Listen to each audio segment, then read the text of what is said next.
Well, hello and welcome to episode 132 of Drink the Movies. I'm Brian here, as always, with Michaela. And Michaela, if you go back to the year of 2018, there was a little animated film came out by Sony Animation Studios. It was called Into the Spider-Verse. Came out of nowhere, blew us all away, won an Oscar.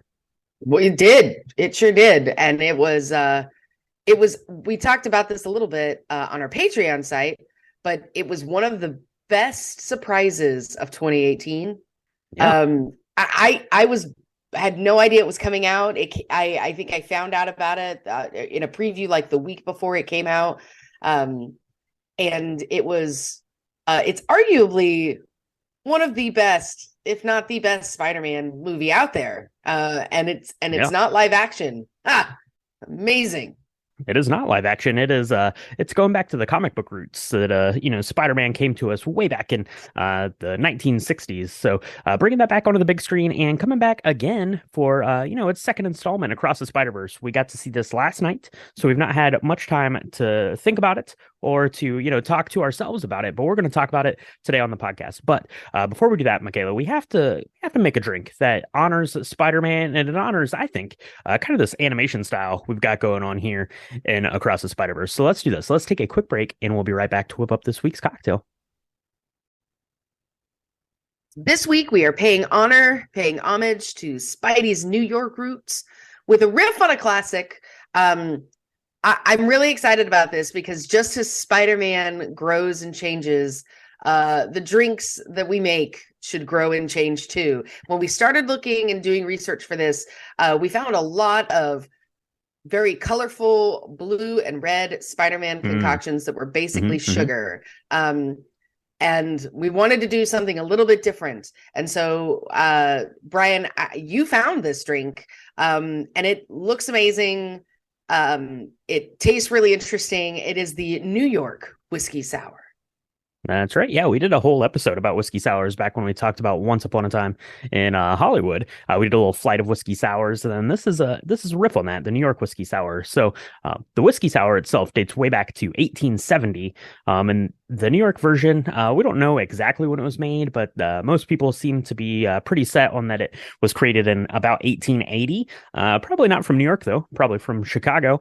But that's okay. New York is going to call it its own. It's going to take ownership of this. And when you think of a New York sour, you think of New York City. At least I do for sure. And but New York is famous for a couple things, right? It's famous for this New York sour that it didn't even invent, and it's famous for being the home of Spider-Man. But it would have to wait until 1962 to get Spider-Man. But luckily, we have our drink ready to go. So basically, this is just a whiskey sour. The main difference here is you're going to float a little bit of red wine on top of it, and it makes this really, really interesting looking drink. It makes it have kind of this interesting mouthfeel. So let's mix one of these up real quick, Michaela. So I did mine in a shaker tin. So what you do is you're going to put 2 ounces of either a bourbon or a rye whiskey into that. 1 ounce of lemon juice and 1 ounce of simple syrup. Go ahead and shake that with some ice and then strain it into like a rocks glass filled with some ice cubes. And then you're going to float about a half an ounce of red wine on top of it. So you get your nice kind of yellow whiskey sour, and then you get this really bright, vibrant red color, just kind of hanging out on top, and it slowly, slowly, slowly just kind of sinks into that drink. This is probably the easiest layered drink you might ever make. This is a really good one to practice with if you're practicing your layering. I think you're going to sip and you're going to enjoy and have a good time, just like we did last night watching Across the Spider-Verse. So, Michaela, first off, what do you think about whiskey sours? And then second off, what do you think about kind of this little variation on it? I love whiskey sours. I didn't realize how much I love them until we did this whiskey sour flight. That was a really fun time because we learned all about like the different ways you can make a sour. Mhm. And when you brought this to me, I was like, I don't know, because there's no egg white. And so I was wondering how we were going to get that really beautiful, velvety, kind of creamy feeling in our mouth without the egg white in there. So I was a little hesitant. And red wine on top of this lemony thing. I don't know. That seemed really weird, but it's beautiful and it actually tastes really good. If it bothers you and it freaks you out, it really bothered my husband. I made him one of these. So I shook it up all together and that creates a completely different experience. So I do recommend actually floating the red wine rather than just putting it in there and shaking it up. It will still taste good, but it's definitely a different experience. This mouthfeel that you're talking about was really cool because I was wondering where we were going to get that creaminess from since we weren't using an egg white, we weren't doing that dry shake thing that happens. The red wine adds this fruitiness to it, and Mhm.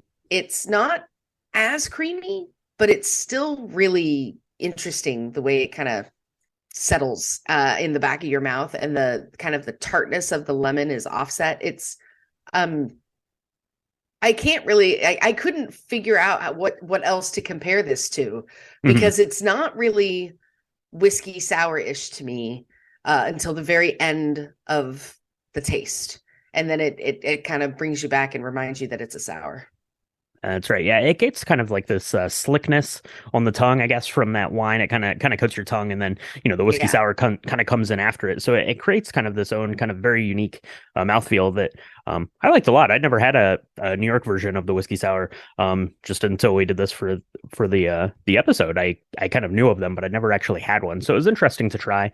Now I did mine with rye whiskey because I like a little bit more of a spice, a little bit more kind of up front there on that. And in place of my simple syrup, I used a strawberry syrup that I made because we needed it for our mocktail this week because it's Spider-Man. Kids love Spider-Man, so we thought we should probably throw in a mocktail here too. Your kiddo wanted a mocktail to go along with the drinks we were having to get ready for Across the Spider-Verse. So what we did was we made some strawberry syrup up because I just found a really neat way to do it. It's probably a way that a lot of people knew about doing it, but it was new to me, so I wanted to give it a try. So basically, I went to the store, I got like a quart of strawberries. I sliced the top off of those, threw those away, and then I sliced the strawberries up just into some slices, put those in a bowl, weighed it out, and added an equal amount of sugar. And then I let that hang out in the fridge for like 2 days. And basically, that sugar is going to pull all of the moisture out of the strawberries. And then after 2 days, you separate that. So you take the strawberries out, you have delicious sugary strawberries. So you can use those for strawberry shortcake or on ice cream or just eat those. That's good. But then you have that syrup left over. So you kind of strain that syrup off and then just add a little bit of hot water to that sugar to dissolve the sugar. And then, add that into your strawberry juice there. Because if you try to cook like a simple syrup with strawberries or peaches or raspberries, it kind of gets that cooked flavor. So this is a really good method to do any of like those softer flesh fruits. So give that a try. We did this for the strawberry, it was delicious, and you're going to use it in your mocktail. Yeah. Yeah. And this mocktail, we look, uh people if people are going to be upset that we didn't find a red blue one, I did look. They all looked like syrupy nastiness, just like when we were looking for the alcoholic version. But I did find one. I tried to make it turned into a purple mess. I don't, if you guys can figure out how to layer this stuff. Maybe I'm just really bad at layering. I was Only really good at the layering of this one with the red wine. only the Sony animators are as good as at Yeah, layering clearly. things. Yeah. Yeah, clearly. So this is great because it is just pink enough, red enough. It's got some color to it. You're gonna fill a cup of ice with some ginger ale, and you're gonna float the simple syrup, strawberry syrup on top. It's amazing. It's this is. I remember you saying how excited you were to try making this strawberry syrup. This is really, really good. It reminds me of that really special strawberry vodka we got that had like, it was so Mm-hmm. beautifully infused. It was really strawberry-ish without being really, really sweet. This is definitely sweeter, but it's very, I don't know how to really explain it. It's so authentically strawberry. It doesn't taste like candy, even though Mm-hmm. it's a syrup. Really, really good. And when you mix it with the ginger ale, it's even better, especially, and I can't believe I'm saying this, get a good ginger ale that tastes a lot like ginger, because you'll have that really beautiful mix of kind of the bite that ginger has and the sweetness that the Mm-hmm. strawberry has. I mean, if you got like a Canada Dry, that's fine. But I think if you really find like your favorite ginger beer or ginger ale that is non-alcoholic that has a really good bite of ginger in it, you'll be pleased you did. Yeah, absolutely. So this simple syrup is going to do a lot of really good things for you. Like I said, I used it in my whiskey sour. You could use it in the with the ginger ale. You could use it like in a Sprite. You could use it. You can probably make like a strawberry Coke instead of a cherry Coke. That would be delicious. You can make a strawberry old fashioned. Do all 100 million things with this Everything. because Just it's add it to delicious. Yeah, everything. add it to everything. So it's going to be really good. Just like Across the Spider-Verse was really good. But we're going to talk about that in a second. So Michaela, let's mix up another one of these New York sours. We'll pay homage to Spidey. We'll take a quick break and we'll be right back to chat about this week's film, Spider-Man Across the Spider-Verse. Spoiler warning for Spider-Man Across the Spider-Verse.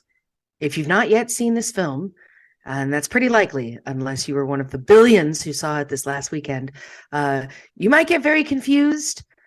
I don't know how well we're going to do this. I'm just going to be honest with you because there's a lot that happens in this film, but we're going to talk about all the things, including the giant ending, and it is giant.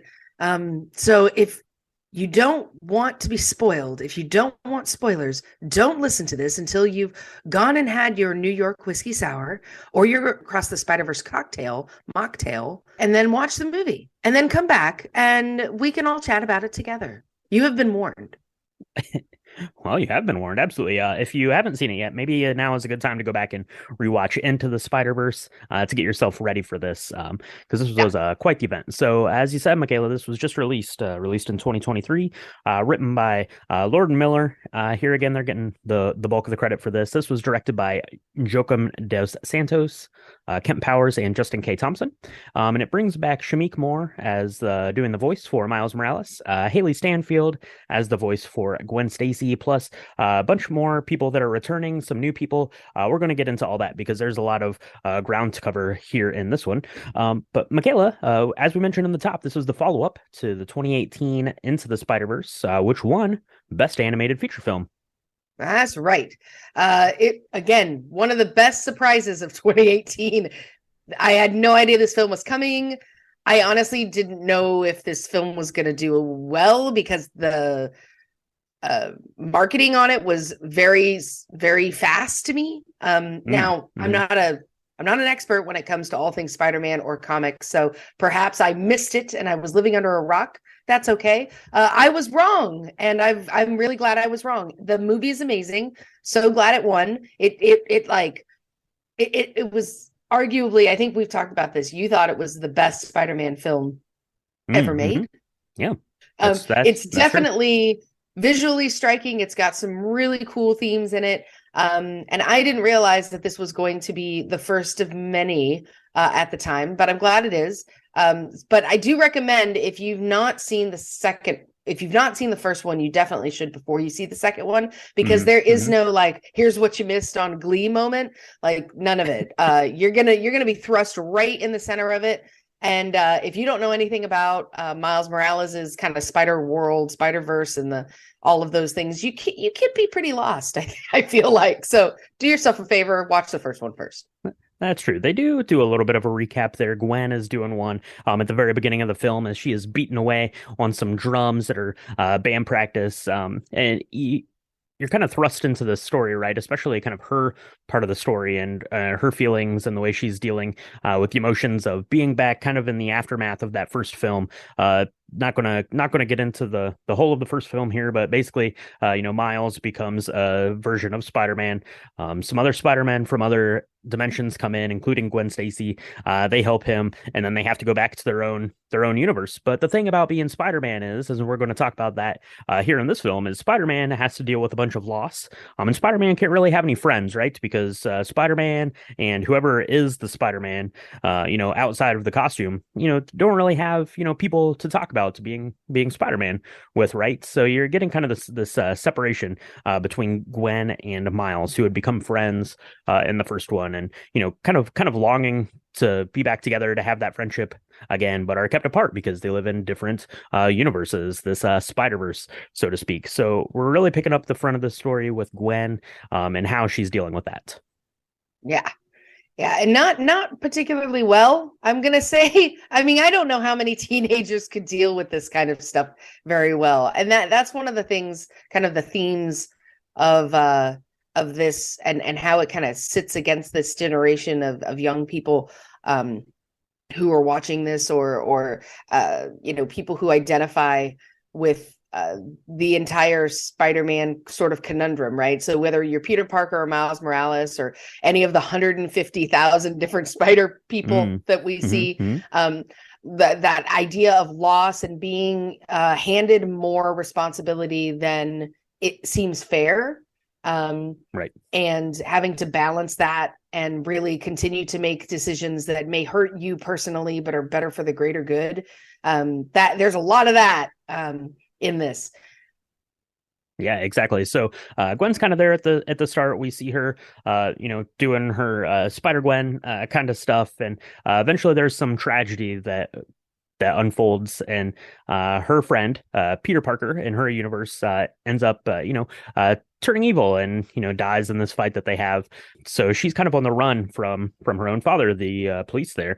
At the scene of a new crime, we're getting this weird kind of variation of Vulture, which I thought was really interesting. He's like from the Renaissance period, right? He's like a Leonardo da Vinci kind of Right. contraption looking Vulture. He's pretty awesome, kind of this like paper mache birch looking thing comes in, tearing up the museum. But Gwen gets cornered at the end of this fight by her father, who's trying to arrest her for murdering her best friend, because that's one of the themes of Spider-Man. One of the themes of superheroes really is, are superheroes really good? Are they kind of going too far in their pursuits of vigilanteism? I don't know for sure, but Gwen gets swept away into this other dimension with some other spider people, spider folks that we're going to meet Right. later up in the film.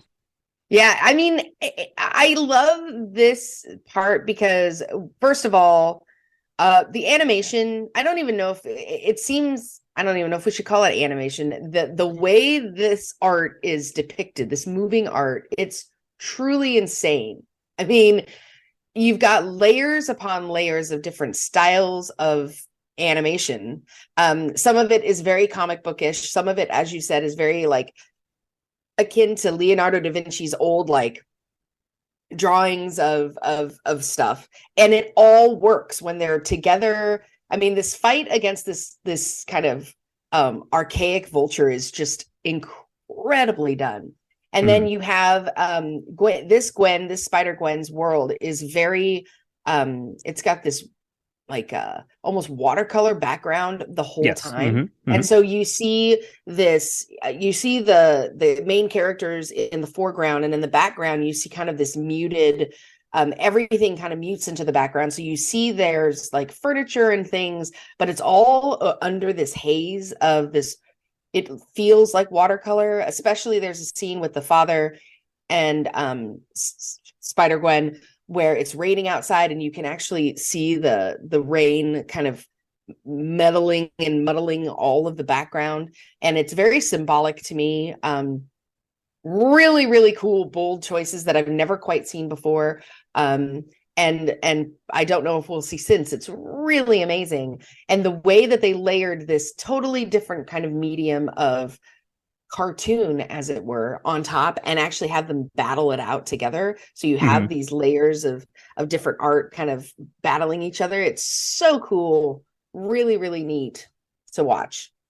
Yeah, it's gorgeous. I'm glad you brought that up. Yeah, kind of this watercolor kind of palette that we're getting here in Gwen's world, which I think is kind of symbolic of the way that Gwen is feeling. Right, everything is being kind of washed away from her universe throughout this, and like I said, she's going to be taken away kind of in the midst of this fight. We get some help here from Miguel and Jessica Drew, some other spider versions of the Spider-Man, Spider-Woman that are coming in to help her with this fight, and they take her back to basically Miguel's realm, where he is the chief Spider-Man of this, and he's kind of bringing in, I don't know, like this. I don't know, like a Avengers style version of Spider-Man, except that instead of having, I don't know, however many Avengers there were, 8 or whatever it was, there's like 10 billion of these Spider-Mans, and that's where Miles wants to get to eventually, when he finds out about this, because he knows that that's where Gwen is, and it turns out that Miles might be a little bit infatuated with Gwen because we see him drawing a bunch of pictures of her back when we go to Brooklyn to hang out with Miles for a bit to see what he's got going on there himself. So let's take a trip to Brooklyn. This is Earth 1610, I guess, is the number of this. We see his parents. They are there at his school, try to meet with the guidance counselor, trying to get him on the right track for college. But Miles is a busy guy. He's being Spider-Man. I really like kind of this section where he's trying to get to this meeting and he keeps getting like you see his little Spidey sense going off and he's like having to catch like people that are like robbing stores and doing all this stuff. And eventually he stumbles across a supervillain wannabe by the name of Spot, who's voiced by Jason Schwartzman, who's pretty amazing. In this, I think Spot is a wannabe bad guy, but really, Spot's going to be a pretty pivotal character. And I really like the character of Spot a lot. But what do you think kind of about this opening section? We're getting back with Miles and getting back into the feel of Brooklyn. Yeah, no, I think it's great. I love this version of Spider-Man because again, it's a different take on a story that can seem kind of old. I mean, people believe Spider-Man is timeless, and that's fine.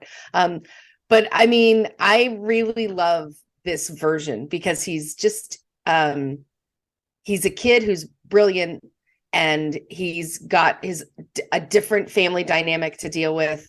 I don't know. I think that because he has parents that are intact and in the home, he deals with a different kind of sense of loss that we talk about from the first movie. Go watch the first one if you haven't seen it. But I think that he also really struggles with telling the people that are closest to him who he really is and what he really wants. Because and not just, hey, I'm Spider-Man, but hey, you need to kind of let me go. And there are things that I'm definitely wanting to do, like go to school, not in New Jersey, maybe. And having just those conversations, it really makes him so much more relatable, I think, in some ways, because the conversation that he's trying to have, and he legitimately is trying to make this meeting with the guidance counselor. The parents obviously, do what quote unquote everybody's parents would do and say, you're not focusing, what is going on, are you doing something wrong, are you doing something bad? And it's like, no, I actually just did like 5 really amazing things for people and I'm a few minutes late, and now we have to talk about the fact that I don't want to go to school like across the river. I want to go to like a bigger school, a bigger place that's going to let me do the things that I really want to do and change the world and all of that. And I really like this piece to it. His parents are kind of like the everyman's parents. If you have a mom and dad who live with you and you were a teenager growing up, it's very much was reminiscent of conversations and feeling like no one understood me when I was in the same kind of scenario growing up as a teenager. So I really like that piece. Yeah, I really like his parents kind of through this section. So you have Jeff and Rio, voiced by Brian Tyree Henry and Luna Lauren Velez, who are back from the first one to reprise their role. But we're getting a lot more kind of parent, kid interaction between Miles and his parents here through this section, right? And as you said, they're worried that he's off doing bad stuff. He's not going to, live up to his potential. And you get some really kind of sweet and endearing stuff between Miles and his mother there. It's kind of there's a lot of layers to the story, and that's one of them, right? She's worried about her son growing up, and people in the world not accepting how great he is, and you get some really neat stuff there. You get Miles, who is 15 years old, like I said, kind of pining away over Gwen, kind of pining away over the fact that he doesn't really have any friends. And things like that, right? You're carrying this burden of being Spider-Man that you can't really talk to anyone about. So there's a lot of that going on, but luckily or unluckily for Miles, Gwen is going to come back into his life. She has gotten the power to go from Spider-Verse to Spider-Verse now. She is on the track of this Spot character who's going to turn out to be much major player than we originally kind of think, right? He's kind of this joke. They keep calling him a a villain of the week kind of thing, which is one of the things about comic books. You'd have like these weird kind of goofball villains that would come in basically of your all of your comic books, and then you have like your big bad that you'd kind of battle throughout this thing. So that's kind of what he was, and he was taking that the wrong way. And I really like the way that the villain is structured here because you're talking about these multiverses. There's tens of thousands of Spider-Man, but really the heart of the story is that Spot is mad at Miles because Miles ruined his life when he blew up the reactor in the first film. So it's really kind of a small story and set in this very large background. Right. And if he can ruin this Miles's life, maybe he can ruin all the Spidey's lives everywhere. And I like the way they talk about the different events that happen in all of the different Spider-Verses and how some of them are considered a canon event. And for those of you that don't know what that is, a canon is like material is accepted as being authentically produced by an author. So like a canon of Spider-Man is that, he had an uncle or someone, in some cases, it's not an uncle, but most cases it's Uncle Ben who has died. And he's, Peter Parker or whoever Spider-Man is dealing with this guilt of having to deal with that and being part of his death. That's a canon event. And when you mess with a canon event in the Spider-Verse, it's real bad. It's real bad. They say that the universe itself can just get kind of glitchy and destroyed. And that's one of the things that Miguel had to deal with, is that he was unhappy in his own world because most of the time Spider-Man deals with a lot of loss and is not always real happy. And that's just kind of the gig of being Spider-Man, I think. But he was unhappy, and he saw in this other Spider-Verse him being happy and having a great life. But when that Spider-Man died, he kind of tried to take that Spider-Man's place, and he ended up screwing up that entire universe, that particular world. And I love the animation. I know I keep saying that, but I love this piece where, again, each of these worlds has a different style of animation, has a different look and feel to it. And it's so creatively done. And the way they depict these, again, layers of one Spider-Man in a different Spider-Verse acting out all the things that you would see, whether it was running or, doing the swooping from the buildings, all of that is layered stylistically on top of itself, really added to the richness of the story. And so Miguel ended up having the universe, the Spider-Verse that he moved into, kind of get destroyed, even destroying the wife and the child that he really wanted to have and had for a short period of time, by screwing with this canon event. So he's saying that in Earth 1610, when Gwen came back to see Miles and they try to fight the Spot had to win this round, and that was a canon event, because in winning this round, one of the police officers is killed.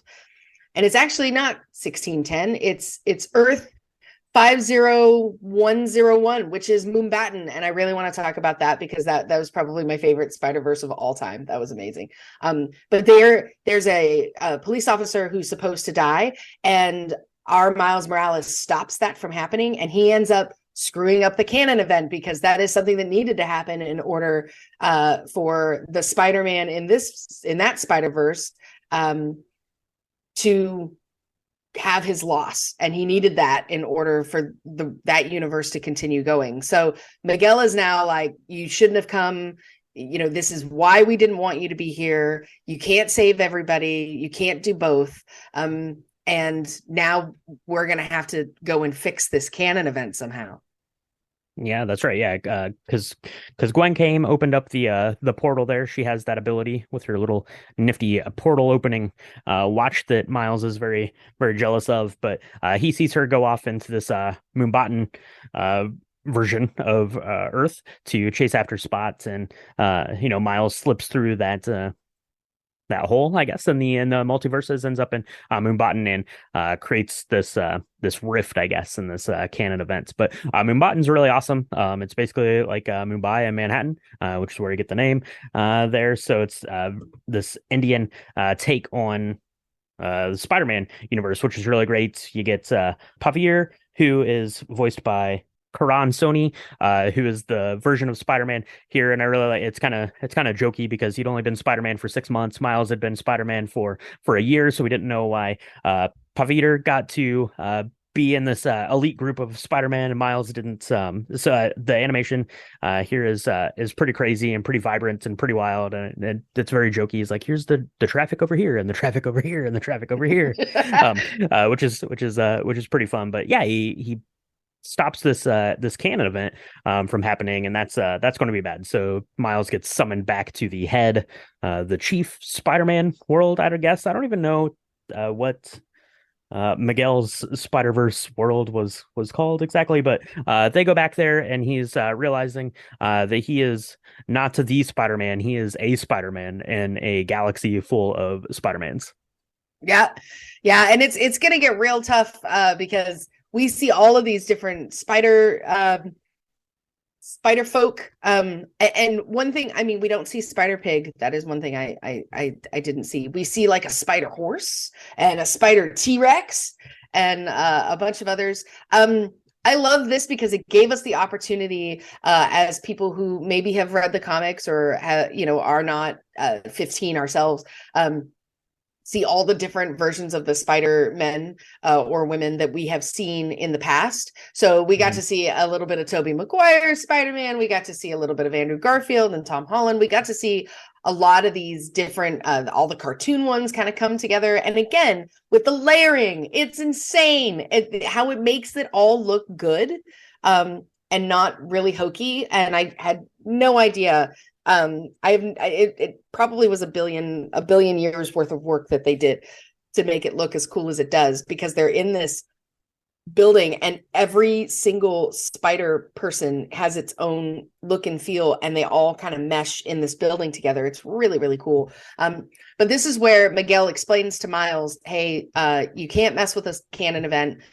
We had to bring in a whole group of people to like fix what you broke in Moonbatten world. That's really bad. And you haven't had your canon event yet, or a canon event yet. That's really important. Miles's father, who's a lieutenant, he's about to be promoted to a police captain in like a couple days. He is going to be killed, and that's a canon event. You can't mess with it. If you mess with it, the entire universe is destroyed. And Miles does not accept that. This version of Miles is like, no, I can save the universe, and I can also save my dad. I'm not gonna do that. This is where one of my favorite characters kind of comes into play and is pivotal, and that's Hobie. Hobie's played by the amazing Daniel Kaluuya. He is like this really cool, like spider punk. He's got this really cool accent, but he's like this punk rock version of Spider-Man, and it's like he's sometimes he's in color and sometimes he's not. He's got really cool like hair, and I love it when he takes off his mask. Miles is like, you look even cooler without the mask. What is up with that? And he does. He's like super, like he just doesn't care what anybody thinks. I just love him. And he is like, he believes in Miles, and he says, he should be able to do both. And he ends up kind of walking out of this whole thing, and he's not going to help kind of corral Miles and with all the other Spider-Men or Spider folk who Miguel is kind of sicking on Miles as Miles tries to get away to go warn his dad or save his dad or whatever, right? That's right. Yeah, Hobie is an anarchist. He is not going to stand for Miguel and all of Miguel's rules, and wants Miles to go off and do his own thing. And How did Spider-Man become the man? This Spider-Man is the man. It's not a good man. It's the man. Yeah, Hobie's pretty awesome. He looks like he's kind of like cut out, and sometimes he looks like he's made out of like newspaper, and sometimes it's like out of like construction paper. It's really cool. It looks like all of those old like Sex Pistol concert posters and stuff that you'd see, right? So he's pretty cool. So Hobie's going to be pretty important because he's going to end up making a watch as Gwen does not stop Miles like she was supposed to. She kind of lets him go, lets him get the slip on Miguel. So Miguel takes her little uh little dimension jumping A watch, little kicks her Apple out of Watch that that goes kicks dimension to dimension. kicks her. That's the next thing out of Apple is we're going to be able to go to inner dimension with that thing. That's right. Kicks her out of the group and sends her back home. Now I have to say, so when you're on Miguel's dimension, they have this weird thing. It's called the what's it called? Like your origin something It destination was just something. What like was a it called? spider thing, and it's funny But because yeah, we're it in was spider so creepy. world, and it looks like a giant spider. There's 87 legs on this thing, and it builds like a little. It builds like a diamond. Yeah, it builds like a spider's web, and then yeah, it like wraps you up like just like a spider does, and it's super creepy looking. But I forget what it's called, but it's called like your home destination thing, and basically they're using it to send the criminals back to their own realms or whatever. But yeah, so Miles gets to go back, and they're going to force Gwen to go back, right? They took her away her ability to get out of there, so she's going to have to go back and confront her dad, right? She gets sent back to her own realm, which is why she'd kind of run in the first place. So we get some, um, you know.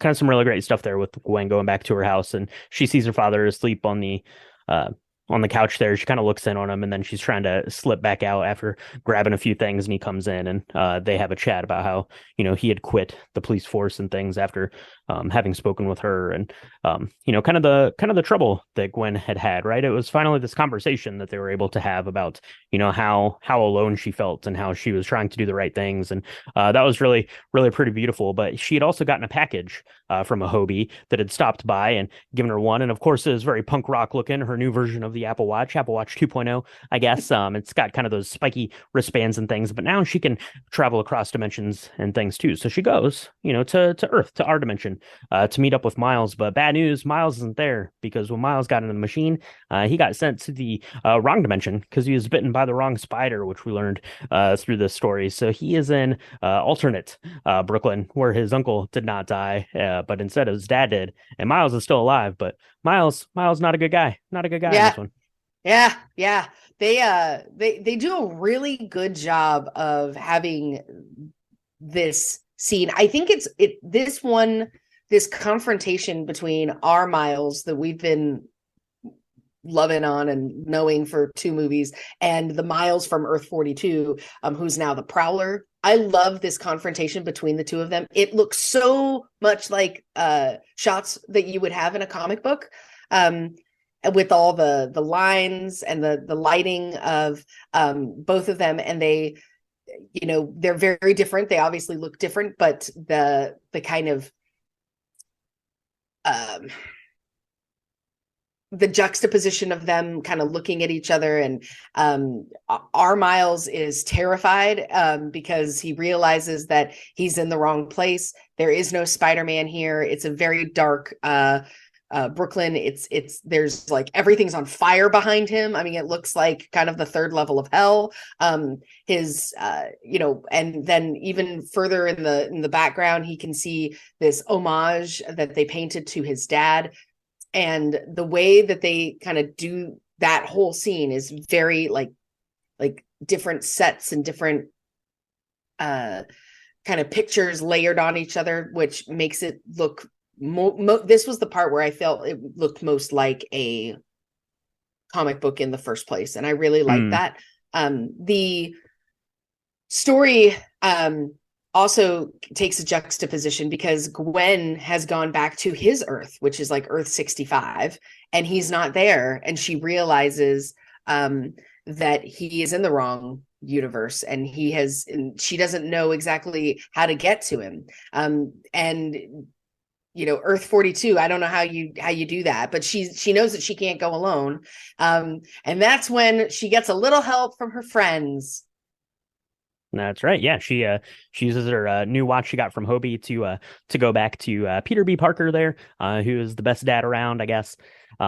there. He's going to come out and they're going to assemble Spider-Man style. So you get the Peter B. Parker version, you get Penny, you get Spider Ham, you get Spider Noir. They're kind of on this rooftop getting ready to go rescue Miles, and boom, that is the end of the story. So we went through that pretty quick. It didn't make any sense, I guarantee it. The movie doesn't really make a lot of sense unless you're watching it. I don't even know how they made it make sense. It's kind of like Everything Everywhere All at Once. Like you watch it and you try to think about it, and you're like, this doesn't make any sense, but somehow you're watching it and you're like, this makes perfect sense. And this was amazing. So we went through the story pretty quick. So let's just go back and kind of highlight, I guess, some of the things that we liked or didn't like, if there was anything like that. But I'll let you start us up here, Michaela. What were kind of Yeah. some elements or some of the versions of Spider-Man that you liked, or I don't know, what were your general thoughts about this? Like I said, we saw it. This is very early in the morning. By the way, we're recording this, so cut us some slack there because this is a lot to keep straight. But what'd you Yeah. think about Across the Spider-Verse, Michaela? So again, I think the writing for this script is amazing. I don't know how they did this. I really can't wait to see some of the kind of behind the scenes, how they put these together, the storyboards. And it kind of makes sense that it would be very like that I would want to see a storyboard of a movie that's based on a comic book character. But hear me out. I think that the fact that we're going from universe to universe, they're so vastly different. It gives us a way to be even more inclusive of differences. I loved some of that they did because it didn't feel forced. But I think that the fact that they figured out a way to naturally bring different experiences that different people across the world have had that are also very similar and bring that into the Spider-Verse was really cool. And they did it in a way that was very organically done. So it didn't feel like they had to do this. It just felt like it's something that happened, right? Like, I loved our original Peter Parker. He became a dad. He's still in his pink bathrobe that I love. The sense of community that they all kind of had, these original characters that you're missing, and then when they bring them back at the very, very, very, very end, it just left you wanting more. As soon as the movie ended, my poor son was like, "No way, no." I'm not, I do not accept that this is over. I have to wait like another year or two before the next one comes out. He was real unhappy about that. And that's what you want. You want to leave the audience wanting more. Maybe not so wanting more because the ending is so good. You're real angry when it's over. But I mean, I've talked stylistically about the style of this film throughout the whole conversation. I don't know how they did it. I don't know how they edited it in a way for us to not be completely confused, because again, they had to make really strong decisions so to tell us where they were and which universe they were in, and also blind us. Like at the very end, the big hook is Miles is not in his world, and we don't see that when we should totally have picked up on that. And it's amazing how they tricked us visually. Yeah, exactly. Yeah, the end is really great because they do trick us, and you kind of realize at the same time that Miles and Gwen are realizing it as well, which is really kind of neat and a neat way that they do it. And then obviously, yeah, it ends with this big kind of cliffhanger. One of the really kind of brilliant things that I liked about this, as well, it does end on a very much a cliffhanger for Miles and his story. This movie does a really good job of actually telling like all of Gwen's story. Like it is very much a very full journey for Gwen. We see her kind of at the very beginning, and dealing with her, your own kind of personal feelings and hangups and sadness and the emotional weight of, being Spider-Woman. There at the beginning, how that's weighing on her relationship with her father, how that has cost her friends, and everything like that. And then, at the end to have that kind of resolved in her own story. So you are getting like a complete story for Gwen Stacy. And it ends, with her, story culminating.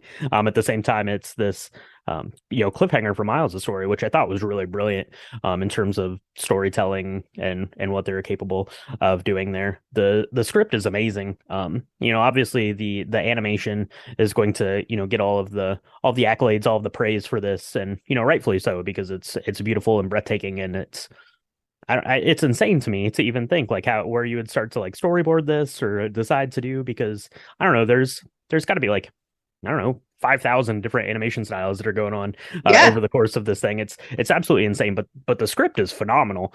Yep. In terms of the storytelling, in terms of the dialogue, and all of the voice acting, of course, is really great. Um, but what I really really like about this, Michaela, probably my favorite thing about this is there's so many different layers of it. It's guilt, it's angst, it's anguish, it's coming out to your parents, it's dealing with loss, it is the ability to be the best version of yourself. It's like 1,000 different little kind of lessons and different layers of feelings and emotions that are piled into this thing that is just absolutely insane. It's an insane movie, but it comes together and it works so well. Just like another multiverse movie that we had last year, I think. But this is every bit as good, and I absolutely loved it. Yeah. Yeah. No, I mean it's really everything just seemed heightened. The script seemed like it was just up like 3 levels from what even the first film. I mean, the first one was good. This just blew me away. Just from just how to tell this story and the way in which they sped up the pace and slowed things down, so that you continue to feel the connection between Miles and Spider-Gwen. Um, just and some of the stylistic choices that they do, right? We love to see Spider-Man on weird buildings, just hanging out, playing cards or eating lunch or whatever. There's a scene where Spider-Gwen and Miles are kind of upside down, sitting on a ledge, looking out at the city, and so that's really amazing. And it's not anything, there's layers, but there's not any action really going on. But the way that they've mixed all of this into one concoction that at the end makes sense, and you're not shaking your head wondering how they did that. I mean, it's just genius. And I'm a big believer. I really hope that we don't have to wait 3 years or 5 years or however long it's 5 years since 2018. I can do math. I can. Even if it's 7 a.m. I don't want to wait another 5 years. So I'm really hoping that they like did this Peter Jackson style where they're making both of them at the same time. So I don't have to wait. Well, Because this is going to be really hard to wait. Well, For. I have good news for you, Michaela. So apparently, the third installment is scheduled to be released in March of next year. So we won't even have a full year to wait. The release for this actually was pushed back a year due to kind of the pandemic slowing things down, and so we won't have too long to wait. Hopefully that comes off without a hitch, because yeah, now I need to see how this story wraps up. But I was okay with the cliffhanger. I'm here for it, and yeah, it was great. I don't know. Did that make any sense? It's hard to say, but I know that the cocktail was delicious, and this was a really good movie. Go see it. Go check it out if you haven't yet. Yeah, there's layers in the cocktail. There's layers in the movie.